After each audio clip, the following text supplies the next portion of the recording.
গরমে কার কি অবস্থা? আমাদের অবস্থা তো একদমই বাজে। যে যেখানে থাকবেন বেশ ভালো থাকবেন আর বেশি, বেশি করে পানি খাবেন। সো হ্যালো এভরিওয়ান, নমস্কার সবাইকে নতুন একটি ব্লগে অনেক বেশি স্বাগত জানাই। সেদিন আমরা বিকেলে গিয়েছিলাম একটু কীর্তন শুনতে। কীর্তন শুনতে বলতে বলবো না যে নমস্কার করতে গিয়েছিলাম এটাই। আমি, মামা আর মামার পাপা গিয়েছিলাম। এই তো আমরা কথা বলতে, বলতে চলে আসলাম কীর্তনে। এখানে ভালোই ভিড় ছিল। আমি আর মাম্মাম যাচ্ছিলাম, আমার পাপা বাইরেই দাঁড়িয়ে ছিল। এখানে প্রচণ্ড ভিড় ছিল, ২ টা বাচ্চা নিয়ে এসেছিল, পাখা দিয়ে বাতাস করছিল। এদের দেখে আরো বেশি গরম লেগেছে আর কি। কেন নিয়ে আসা দরকার ছিল? এত ছোট ছোট বাচ্চাদের কষ্ট দেওয়ার কোনো মানে হয় না।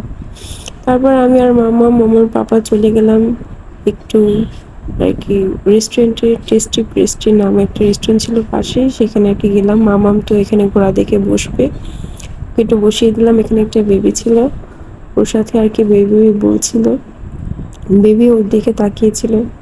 তারপর মামার পাপাকে বললাম তুমি একটু ঘোরাও, আমি একটা ক্লিপ নিই। এই যে মামার পাপা একটু ঘোরাচ্ছে, মেয়ে তো ভীষণ খুশি, ঘোড়া ঘুরছে, মেয়েও খুশি আমার। তারপরে এই যে রেস্টুরেন্ট একটু ঘুরিয়ে দেখালাম, বেশ ঠান্ডা ছিল, এসি ছাড়া ছিল তাই ঠান্ডা ছিল। আর একটু কমিয়ে দিলে ভালো হতো, বাইরে এতটাই গরম আর ভিতরে আর কি এতটাই ঠান্ডা। এই যে তারপর আমরা ওয়েট করছিলাম, এখানে আমাদের খাবার চলে এসেছে। এখানে অর্ডার দেওয়া হয়েছে একটা নর্মাল আর কি বার্গার আর একটা চিজ বার্গার।